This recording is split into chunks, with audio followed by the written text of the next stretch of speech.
another episode of Book Club Preview. Today we're looking at the Penderwicks in Spring, Chapter 19, The Bus Stop. Now, if you read this chapter already, you know that it is really intense. A lot is going on. My heart is still beating a little bit just thinking about it. The chapter starts with Batty's plan to go to Boston.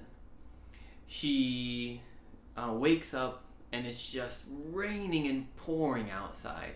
It's just incredibly bad rain. It's not light sprinkle. It's really intense. And Batty feels really discouraged about the rain, but she decides she's still going to Boston. She gets up and Ben asks their dad to give them a ride or to help them get a ride to school because it's raining so bad. And he has this beautiful poster of Minnesota. And Jane ends up giving them a ride to school. And at school, Batty takes Ben inside and helps him take the poster to class, and then Batty runs away to the bus stop. So they get to school. Now they're at this bus stop. Here at the bus stop, Batty's waiting. The rain is all around her. She's in a covered spot, and she sees someone in the distance running. Oh no, this is going to ruin her plans. He's wearing an army shirt. He's exercising. It's definitely Nick.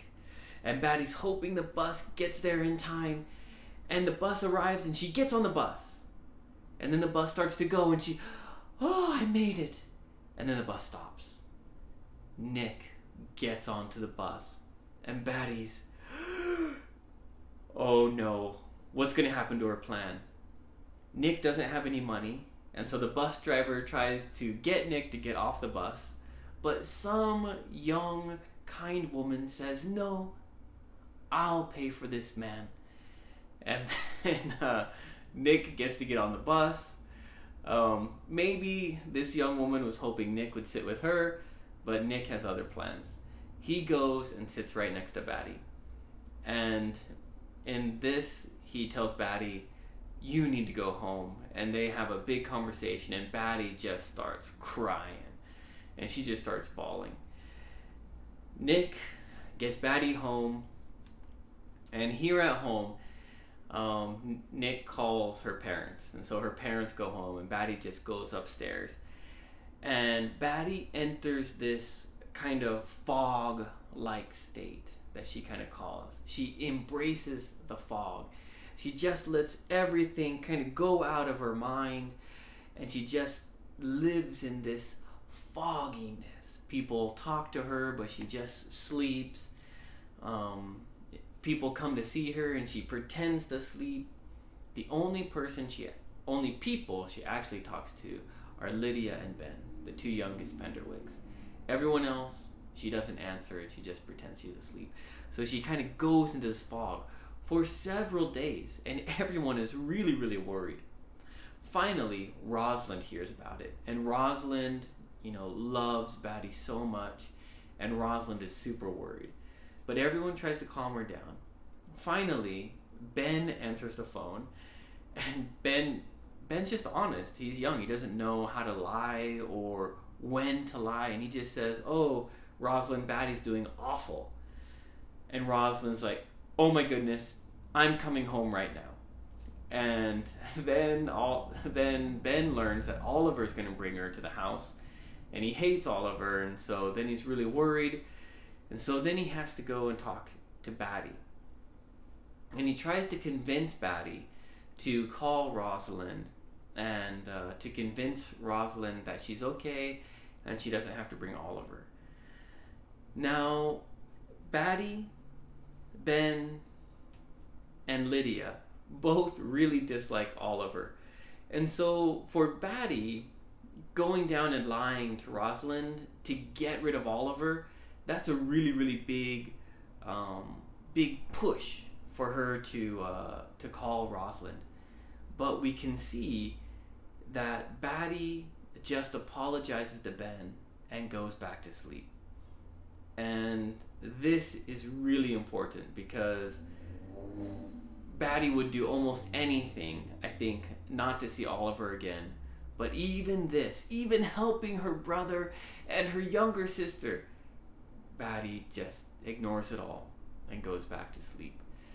And whoa, whew, man, this is so much emotional stuff is happening in this chapter. It just gives me shivers thinking about it. I can't wait to talk to you guys about it and see what you think.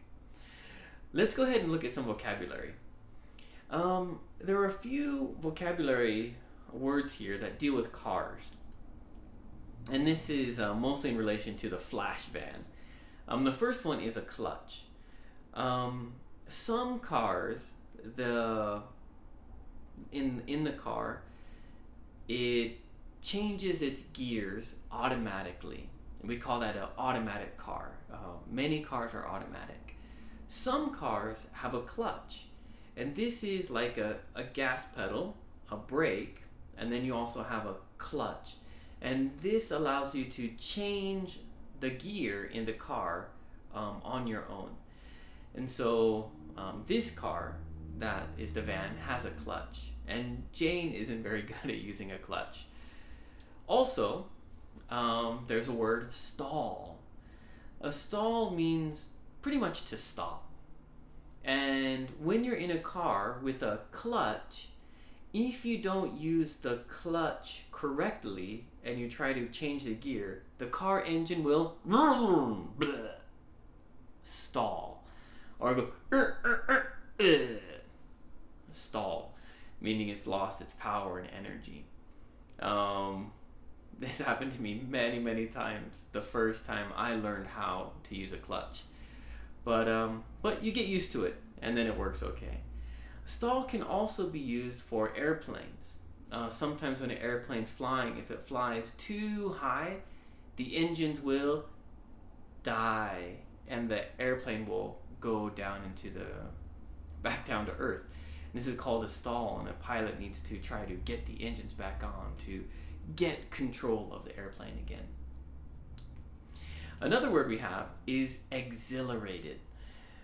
After Batty leaves Ben, she runs to the bus stop so that way no one can see her. And at this time, her heart rate is beating really fast because she was running. She's going on this crazy, scary adventure, and so she feels all this adrenaline, this chemical in your body giving you energy. And she feels exhilarated, kind of happy mixed with energy with a little bit of crazy thrown in. Exhilarated. And the last word we have is intricate. Intricate means detailed. As Ben gets on the bus, Batty is worried that, Nick gets on the bus. Batty is worried that Nick will ruin her intricate plan, her detail of how she's going to miss school and catch the bus and get on other buses and find Jeffrey. All these things she had to prepare. This intricate plan, this detailed plan. Well, some discussion questions for you. I want to hear what you think. Have you ever been embarrassed by someone else's driving? In the story, as Jane's driving and she can't get the van to work, Batty, oh my goodness, is just so embarrassed being in the car. Has that ever happened to you? Maybe your mom is driving, your dad, a brother, sister, maybe a taxi driver. Have you been embarrassed just because of someone else's driving? I know I have. Question 2. How do you cheer up people when they're sad? Or when you're sad, what cheers you up? Give me some tips. And question 3. How would you convince Batty to call Rosalind? I mean, Ben tries to persuade her, reminding her about Lydia. trying to think about how terrible it would be with Oliver around. Well, what would you do to convince Batty to call Oliver, or to call Rosalind, so that way Oliver doesn't come? Or, in general, do you have any secret technique to convince other people to do things? What is that? Let us know. I want to thank you so much for joining me for another episode of Book Club Preview. Bye-bye. Hey, if you have any questions about the video today, please feel free to leave a comment in the comment section. If you had any other vocabulary words that you wanted to know what they meant, let me know. And also, if you're interested in maybe joining one of these book clubs, please leave a comment and I'll get back to you. Thank you so much for watching. Bye-bye.